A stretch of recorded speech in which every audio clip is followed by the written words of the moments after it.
नमस्कार ग्राहक मित्रांनो, बऱ्याच लोकांचं म्हणणं होतं की डेव्हलपमेंट नेमकी नाशिकमध्ये कोणत्या साईडला होणार आहे. तर अगदी VIP डेव्हलपमेंट जर म्हणायची असेल तर ती दिंडोरी रोडला होणार आहे मित्रांनो.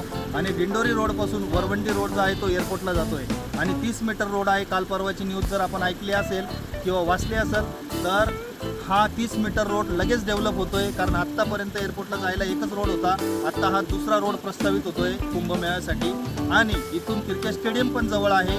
आपला रिंग रोड जो आहे कुंभमेळ्याचा 60 मीटर तोही जवळ आहे आणि डेव्हलपमेंट पण जवळ आहे. प्लॉट साईज फक्त 75 वार, 91 वार, नाहीतर 300, 400 वार आणि 820 वार अशी प्लॉट साईज मित्रांनो. खालील दिल्यावर आजच कॉल करा आणि आपली साईट विजिट बुक करा. थोडेच प्लॉट शिल्लक आहेत. धन्यवाद.